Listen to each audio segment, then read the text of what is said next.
చదువుతో పాటు skills, placements తో పాటు సక్సెస్ సందీప్ యూనివర్సిటీ మాత్రమే అందిస్తుంది. ఏమైంది? రాత్రి నువ్వు ఎక్కడికైనా బయటికి వెళ్ళావా? లేదే. ఏ ఆ విషయం మీ నాన్నతో చెప్పు. ఏమైందమ్మా? నేను మీకు భారం అయిపోయానా? నీ గురించి ఆలోచించి ఆలోచించి మీ నాన్న ఆయుష్ తగ్గిపోతుంది. అబ్బా, నేనేం చేశాను? ఏమండి? నాన్నా, అయ్యో, నాన్నా, ఏమండి నాన్నా. ఏమండి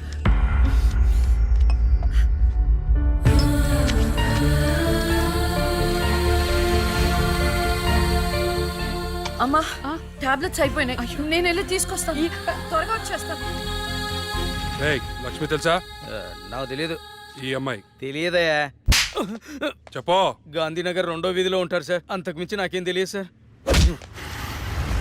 ఏమండి, బీపీ టాబ్లెట్స్ ఆటమ్ 5 mg కొంచెం త్వరగా ఇవ్వరా?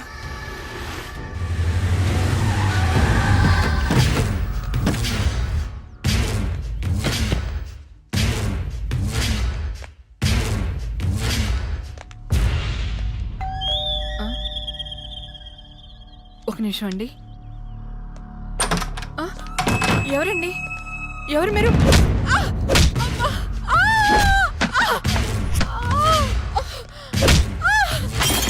ఏమండి?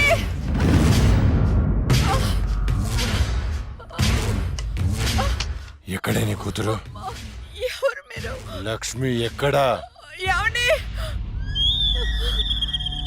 తులసి, ఏంటిది? ఏంటిది? అమ్మా! ఏమండి? అమ్మా! ఆయన ఏం చేయకండి.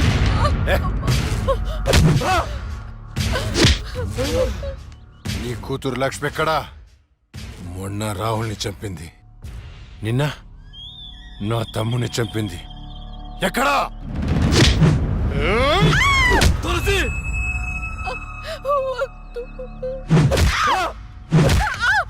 చచ్చింది మళ్ళీ ఎలా బతికొచ్చింది? నేను నిజమే చెప్తున్నానండి.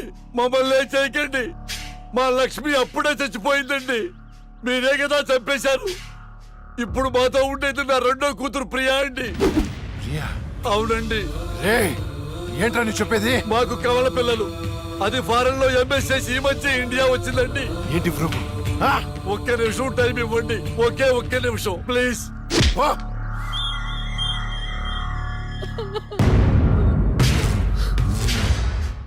ఇది ప్రియా బర్త్ సర్టిఫికెట్ అండి. మీకు కావాలంటే లక్ష్మి డెత్ సర్టిఫికెట్ కూడా తెచ్చిస్తానండి.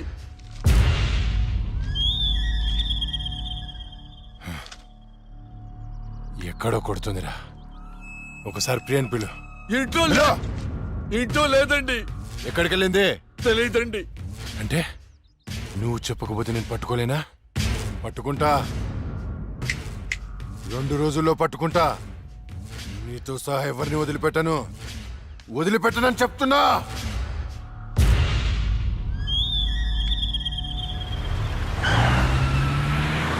తులసి, ఏమండి? అమ్మా, నాన్న, అమ్మకి ఏమైంది? అయ్యో, అమ్మా, నాన్న, హాస్పిటల్ తీసుకెళ్దాం.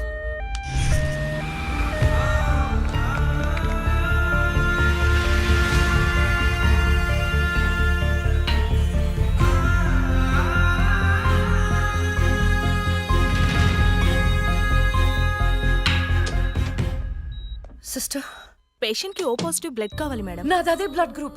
నేను ఇస్తాను. రండి. వదండి.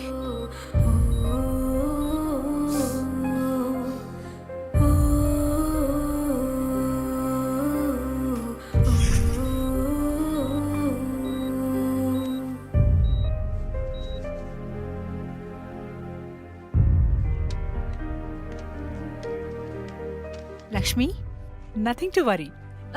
They're absolutely fine. అత్త, థ్యాంక్ యూ సో మచ్. మనకి లక్ష్మి ఒక్కతే కదండి అమ్మాయి. వాడికి లేని ప్రియా గురించి చెప్పారు. సర్టిఫికెట్ కూడా చూపించారు. అసలు మనకు రెండో అమ్మాయి లేదు కదండి. వాళ్ళ నుండి లక్ష్మిని కాపాడటానికి అబద్ధం చెప్పాను. లేని ప్రియను సృష్టించాను. వాడు రాక్షసుడండి. ఇప్పుడు నిజం తెలిసి మన లక్ష్మిని చంపేస్తే ఎన్నిసార్లు చంపుతాడమ్మా వాడు అక్కని? ఎన్నిసార్లు? అక్కేంటండి? ఇది మన లక్ష్మే కదా. అదే నాకు అర్థం కావటం లేదు. అక్కని చంపినోడిని ఎవరిని వదిలిపెట్టను. ఇది మన లక్ష్మే కదా. కాదు, మీ చిన్న కూతుర్ని. చిన్న కూతురు ఏంటమ్మా? నువ్వు మా లక్ష్మిలాగా వచ్చి మమ్మల్ని ఎందుకు మోసం చేస్తున్నావు? అయ్యో, నేను మోసం చేయట్లేదు నాన్న. అక్కని అన్యాయంగా చంపిన వాళ్ళకి శిక్ష వేసి న్యాయం చేస్తున్నాను. అంటే వాళ్ళిద్దరూ చెప్పింది కూడా నువ్వేనన్నమాట. అసలు లక్ష్మితో నీకేంటి సంబంధం? నీకు మాకు ఏమిటి సంబంధం? నాన్న, నేను లక్ష్మి చెల్లెల్ని, మీ చిన్న కూతుర్ని. చిన్న కూతురు ఏంటమ్మా? మాకున్నది ఒకటే కూతురు. కాదమ్మా, ఇద్దరు. ఒరే నాయనా, అది లక్ష్మీ బాంబురా. సీమ టపాకా ఇలా కాల్చకూడదు, ఇలా కాల్చాలి, ఇలా కాల్చాలి. నువ్వు బాంబులు కాల్చే ప్రయత్నంలో కాల్చుకోకూడని చోట కాల్చుకున్నావు అనుకో, ప్రాబ్లం పెద్దదైపోద్ది. సీమలో నాటు బాంబులు వేసిన చేతులు ఇవి. ఆఫ్టర్ ఆల్ లక్ష్మీ బాంబు కాల్చలేనా? ఏమండి, ఇతను సేవ నుంచి ఎందుకు వచ్చాడంట? పారిపోయి వచ్చావా? సీమ నుంచి పారిపోయి వచ్చావా? అమ్మా, అమ్మా! ఆ! తులసి, తులసి, ఏమైందండి? దేవుడా, మావిడికేం కాకుండా చూడు.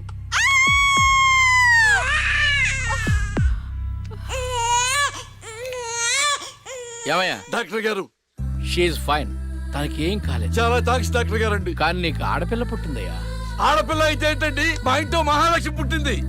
కవల పిల్లలు పుట్టారు. అమ్మా, దీపావళికి డబుల్ బోనంజా సార్. ఆడపిల్లలైతే ఏంటి సార్ సంతోషం, చాలా సంతోషం సార్. కానీ ఒక పాపనే మేము రక్షించగలిగాం. రెండో పాప కడుపులోనే జాండీస్తో చనిపోయింది. నేను అక్కలాగే ఈ భూమి మీదకి వచ్చాను, కానీ నా దురదృష్టం పుట్టగానే చనిపోయాను. ఈ విషయం నా భార్యకు తెలియనివ్వకండి సార్. హాస్పిటల్లో అమ్మ వాళ్ళలో ప్రాణాలతో అక్క, శ్మశానంలో ప్రాణాలు లేని నా శరీరాన్ని నాన్న కప్పెడుతుంటే నాకు ఏడుపొచ్చింది. ఆ వయసులో ఏం జరుగుతుందో నాకు అర్థం కాలేదు, కానీ ఆ దేవుడు నాకు అన్యాయం చేశాడని నాకు అర్థమైంది.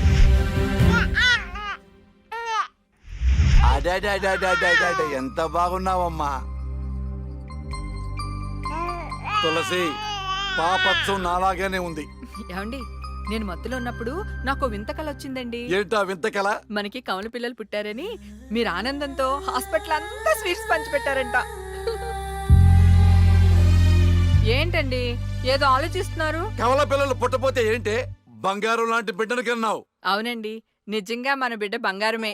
అక్కతో పాటు పుట్టిన నాకు మిమ్మల్ని అక్కని వదిలి వెళ్ళాలనిపించలేదు. మీతోనే ఉండిపోయాను. బహుశా నా ఆయుష్ తీరలేదేమో, అందుకే ఆ దేవుడు నన్ను తీసుకెళ్ళలేదు. అక్కని ముద్దాడుతున్న అమ్మను చూస్తుంటే నాకు ఏడుపొచ్చేది, కానీ అమ్మ నన్ను దగ్గరికి తీసుకోవడానికి నేను కనిపించను కదా. అమ్మ ఉన్న వాళ్ళు ఎంత అదృష్టవంతులో, అమ్మ స్పర్శ ఎంత బాగుంటుందో నాకు అర్థం చేసుకునే వయసు లేకపోయినా అది అమ్మ ప్రేమని అర్థమైంది. నాన్న కూడా అప్పుడప్పుడు అమ్మ అవుతాడు. ఆ క్షణం అక్కలో కలిసిపోయి ఆనందాన్ని అనుభవించేదాన్ని. మీరు లేనప్పుడు అక్క పక్కనే ఉండేదాన్ని. నాకు ఇంత అన్యాయం చేసిన దేవుడు చిన్న సంతృప్తిని మిగిల్చాడు, ఎందుకంటే నేను అక్కకి కనిపిస్తాను కాబట్టి.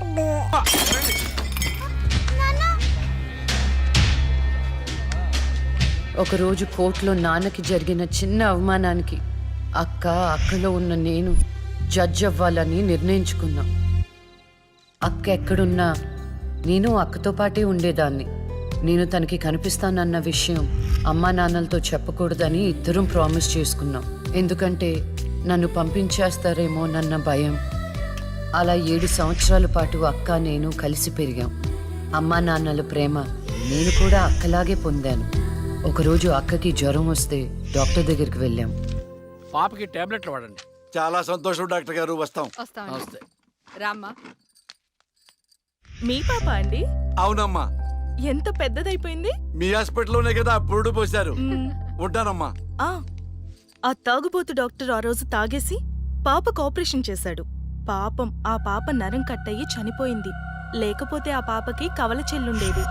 ఇన్నాళ్ళు నాకు అన్యాయం చేసింది దేవుడు అనుకున్నాను, కాదు ఒక డాక్టర్.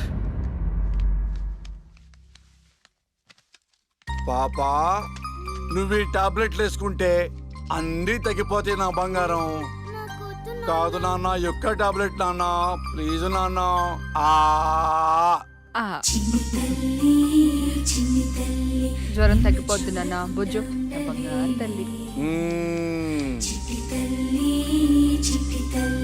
రా కమా మీకు దండం పెడతాను. ఇక నా దగ్గర పని చేయాలంటే నాతో బోనే కొట్టించుకోవాలా.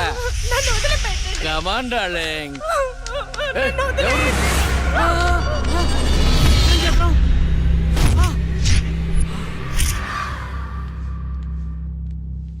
పాపా పాపా తులసి ఆ, పాప ఎక్కడ? అదే అర్థం కావట్లేదండి. ఎక్కడికి వెళ్ళింది?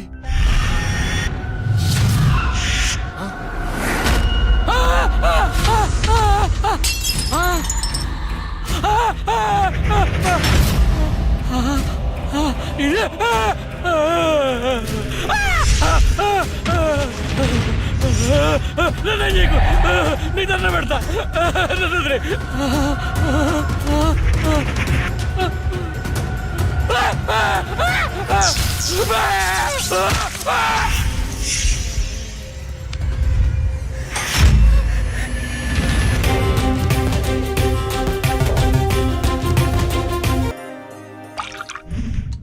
గురువు గారండి, మా అమ్మాయి లా పాస్ అయిందండి. ఇక నుండి మా అమ్మాయి పేరు లక్ష్మి కాదండి, లాయర్ లక్ష్మి. వావ్ పర్వాలేదయా, కోర్టు ముందు టీ అమ్ముతునే కూతుర్ని లాయర్ని చేశావు. Very good. ఇంతగా అమ్మాయి ఎక్కడా? లక్ష్మి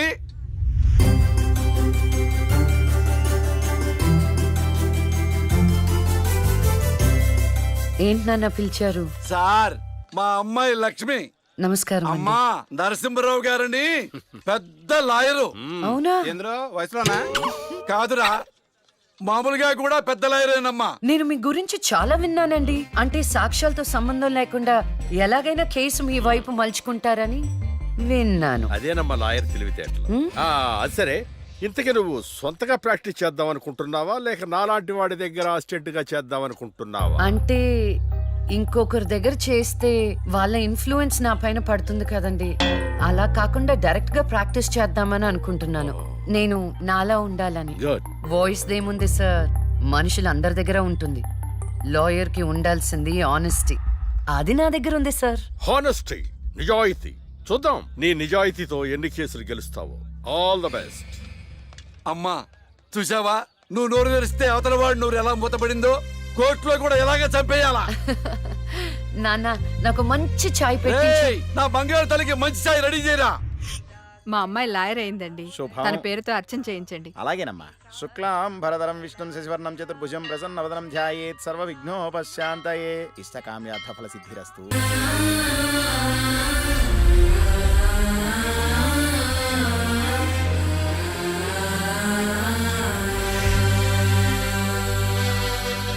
కూర్చోండి.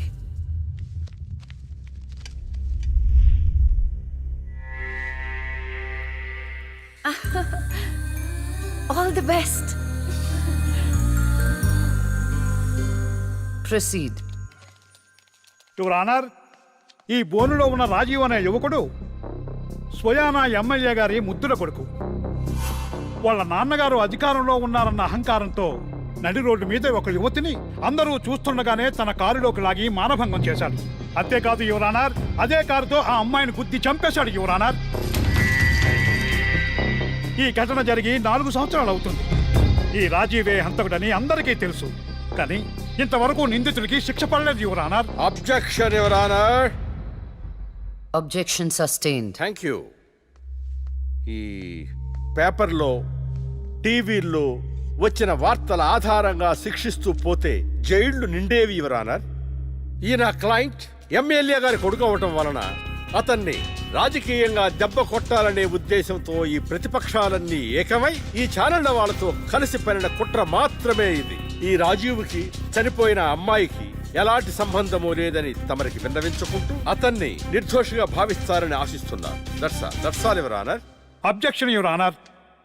ఇలాంటి వాళ్ళకి శిక్ష పడకపోతే ఎంతో మంది అమ్మాయిలు బలైపోతూనే ఉంటారు. నేను ఇదివరకు ఎన్నో సాక్ష్యాలను కోర్టులో ప్రవేశపెట్టడం జరిగింది యువర్ ఆనర్. దయచేసి మానవతా దృక్పథంతో ఆలోచించి జడ్జిమెంట్ ఇవ్వండి.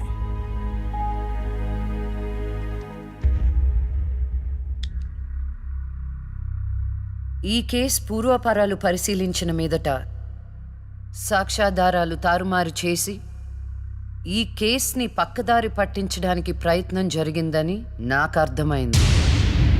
సాక్ష్యం లేకపోవచ్చు, కానీ కారణం లేకుండా ఏ ఆడపిల్ల తల్లిదండ్రులు మా అమ్మాయిని మానభంగం చేశారు, చంపేశారు అని కోర్టు మెట్లు ఎక్కరు. కానీ ఈ తల్లిదండ్రులు 4 సంవత్సరాలుగా కోర్టు మెట్లు ఎక్కుతూనే ఉన్నారు.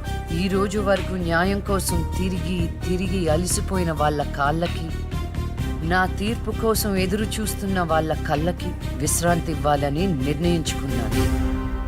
ఇక్కడున్న ప్రత్యక్ష సాక్ష్యాలను రాతపూర్వకంగా సాక్ష్యాధారాలని స్వీకరించండి.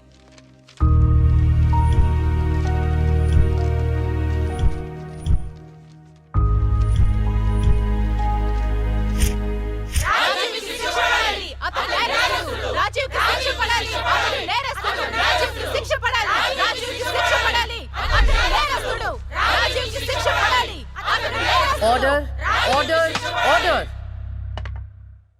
రాజీవ్ అనే ఈ ముద్దాయికి లైఫ్ ఎమెన్షన్ కఠిన కారాగార శిక్ష విధించడమైనది. Objection your honour. Objection overruled. The court is adjourned.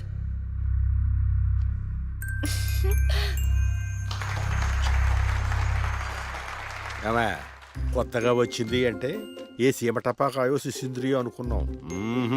Lakshmi bomb, జాగ్రత్తగా ఉండు. చెమటలు పట్టించేస్తుంది సార్. మ్మ్.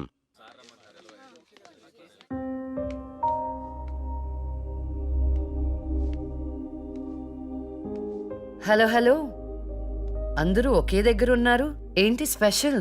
చేపల పులుసు మేడం. ఓహో, తినండి తినండి. మీ అందరికీ ఒక విషయం చెప్పేద్దామని వచ్చాను. ఇక మీదట దొంగ సాక్ష్యాలను ఎంకరేజ్ చేయకూడదు. న్యాయంగానే వాదించాలి. ఏమిటి మేడం, ఏం మాట్లాడుతున్నారు? ఇంకెలా మాట్లాడమంటారండి? హా? కోర్టుని కూరగాయల మార్కెట్లా తయారు చేశారు. స్టేషనరీ నుండి సాక్ష్యాల వరకు ప్రతిదీ అమ్మకమే. మర్డర్ కేసుకో రేటు, దొమ్మి కేసుకో రేటు, రేప్ కేసుకో రేటు. చిచి, చెప్పుకుంటేనే సిగ్గుచేటు. సంపాదించుకుంది చాలు, ఇక అన్నీ మారాలి. అన్నీ మారతాయి. ఇక నుండి దొంగ సాక్ష్యాలు చెప్పేవాళ్ళు కోర్టు సరౌండింగ్స్ లో కూడా కనిపించడానికి వీల్లేదు. ఎవడైనా కక్కుర్తిపడి డబ్బు కోసం దొంగ సాక్ష్యాలతో కేసుని గెలిపించుకోవాలని చూస్తే వాళ్ళని కూడా నేరస్తుల బోన్లో నిలబెడతా, శిక్షలో షేరింగ్ ఇప్పిస్తా. ఇక నుంచి న్యాయం గెలవాలి.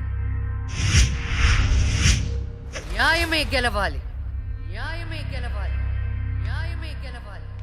న్యాయమే గెలవాలి. ప్రశాంతంగా ఉన్న అక్క జీవితంలో ఒకరోజు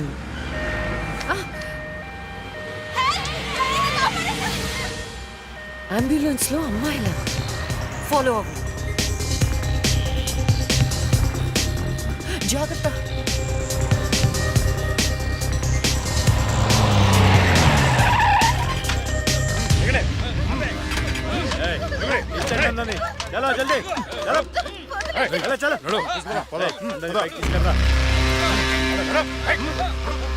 అంతా ఓకే అన్నా, తీసుకొచ్చా అందరినీ. ఏం ప్రాబ్లం రాలేదు కదా? అంబులెన్స్ లో అమ్మాయిలు ఉంటారని ఎవరు గెస్ట్ చేస్తారన్నా? ఏయ్, వీళ్ళందరినీ ట్రక్కులు ఎక్కించండి. ఆ దుబాయ్ షేక్ గాడు ఒక్కడే ఫోన్లు. అసలు అది సార్ ప్లీజ్ సార్, దండం ఓయ్! అరవకో. ఏంటే నువ్వు అరిస్తే రిప్లై ఇచ్చేవాడు ఇవ్వలేడు. ఇది నా ఏరియా. రేయ్, తీసుకెళ్ళండి రా అందరినీ. తీసుకెళ్ళండి తొందరగా. పోవే. Stop it.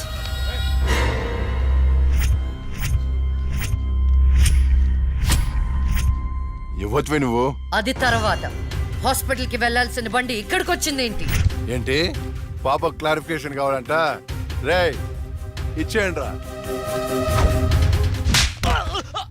అమ్మాయే కదా అని అలుసుగా చూస్తున్నారేమో. లక్ష్మి, జస్టిస్ లక్ష్మి ఆవేశపడి అటాక్లు చేశారో ఆక్సిజన్ ఆగిపోద్ది. Arrest him.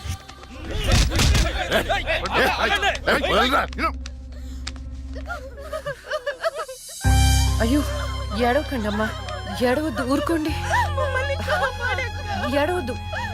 వీళ్ళని స్టేట్ హోమ్ కి తీసుకువెళ్ళండి. వీళ్ళ పేరెంట్స్ ఎవరో కనుక్కొని వాళ్ళకి అప్పచెప్పండి.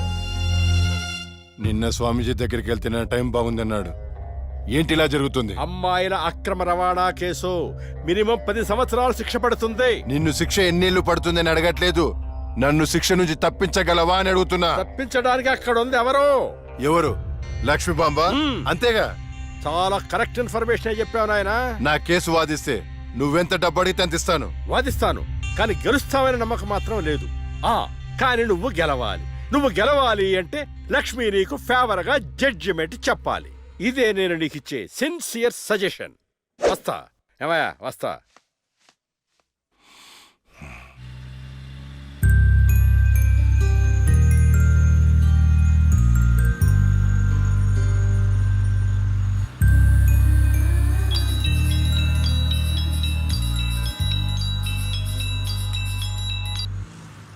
హలో, వైకుంఠాన్ని. నా కేసు విషయంలో పోలీసు నుండి లాయర్ల వరకు అందరూ నా చేతుల్లో లేదు, నా చేతుల్లో లేదని చేతులు ఎత్తేస్తున్నారు. కారణం నువ్వంటే భయం. ఆ భయాన్ని కోరేట్ ఫిక్స్ చేశాను. కోటి రూపాయలు. నువ్వు రేట్ ఫిక్స్ చేసింది వాళ్ళల్లో ఉన్న భయానికి కాదు, నాలో ఉన్న నిజాయితీకి. నువ్వు కోటి పక్కన ఎన్ని సున్నాలు పెట్టినా దాన్ని కొనలేవు. ఏ జడ్జి, ఏయ్, ఏంటే నీ పొగరు? డబ్బుంటే ఏదైనా కొనొచ్చనే నీ మైండ్ సెట్ క్యాన్సర్ కంటే డేంజర్. దానికి ఆల్రెడీ ట్రీట్మెంట్ స్టార్ట్ చేశా. ఏంటి నువ్వు చేసేది? కొన్నాళ్ల పాటు జనాల మధ్య తిరగకుండా ఊసలు లెక్క పెడుతూ చిప్పకూడు తింటే ఆటోమేటిక్ గా సెట్ అవుతావు. నిజంగానే ఇది లక్ష్మీ బాంబు. అక్క, నువ్వు సూపరే. నిజమా? వాడిని బెదరగొట్టేశావు. హై ఫై.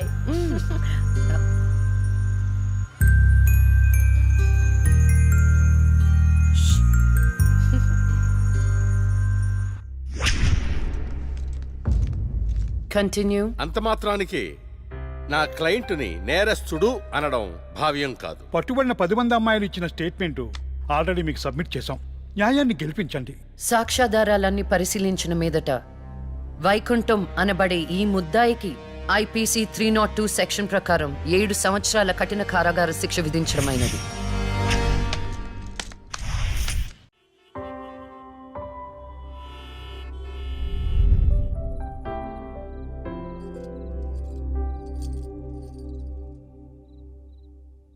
టంటడైన్! భలే ఉన్నావక్క. ఏంటోనే భయం వేస్తుంది. జస్టిస్ లక్ష్మికి పెళ్లి చూపులంటే భయమా? అంతే మరి. నువ్వు కూడా నాతో రావే. నువ్వే, అది నీ పర్సనల్ ఇష్యూ, నువ్వే చూసుకో. అంతేనా? నీకేంటక్క, నా దిష్టి తగిలేటట్టుంది. నువ్వు బంగారం.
పురిటి నొప్పులు అనుభవించినంత సేపు నన్ను ఈ భూమి మీద ఉంచలేదు.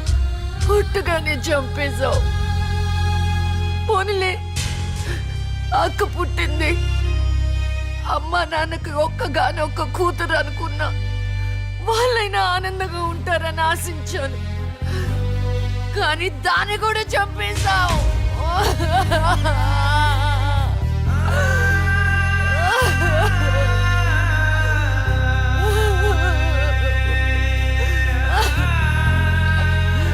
అసలు వాళ్ళు చేసిన తప్పే. ప్రతిరోజు నీకు పూజలు చేస్తూ ఉపవాసాలు ఉండటమా? ఒంటరిగా ఈ వయసులో వాళ్ళు ఎలా బ్రతకాలి?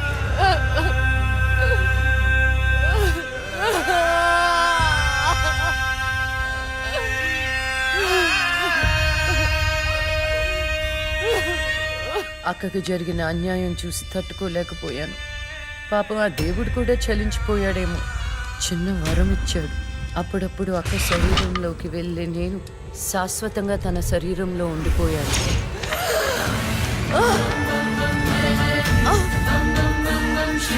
అమ్మా అమ్మా అమ్మా లక్ష్మి, నువ్వు బతుకున్నావా? అమ్మా నా తల్లి బతుకుందా?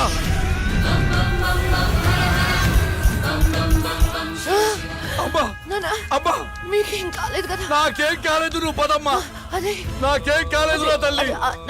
అమ్మా ఏం చెప్పొద్దురా అమ్మా, నువ్వేం చెప్పొద్దురా అమ్మా. అమ్మా మీకు విషయం చెప్పాలి నాన్న. కరుణించావా తండ్రి? అప్పుడే అక్క గురించి చెప్తామనుకున్నాను. అక్క ప్రాణాలతో ఉందనే ఆనందంలో మీరున్నారు. అందుకే చెప్పలేకపోయాను నాన్న.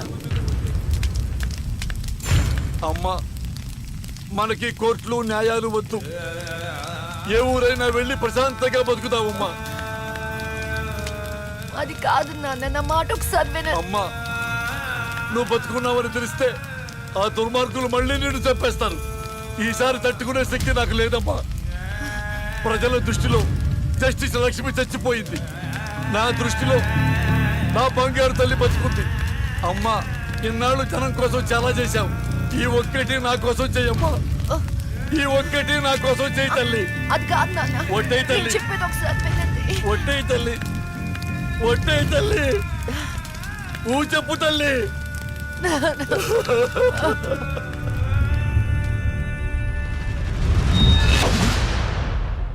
అమ్మా నాన్న, అమ్మా ఏడవద్దు, అమ్మా ఏడవద్దు. నాన్న ఏడవద్దు నాన్న. అక్కని చంపి ఈ కన్నీళ్లకు కారణమైన వాళ్ళని వదలను. వద్దమ్మా, వాళ్ళు అసలే రాక్షసులు, నిన్ను కూడా చంపేస్తారమ్మా. వద్దు. వదలొద్దమ్మా, వదలొద్దు. మీ ఎక్కని చంపిన వాళ్ళకి శిక్ష పడాలని మనస్ఫూర్తిగా కోరుకుంటున్నా. ఏవే నా బిడ్డ మీద నాకు మనస్ఫూర్తిగా నమ్మకం ఉంది. అమ్మా మీ అక్క ఏ న్యాయాన్ని నమ్మిందో దాన్ని నువ్వు బతికించాలి, బతికించాలి.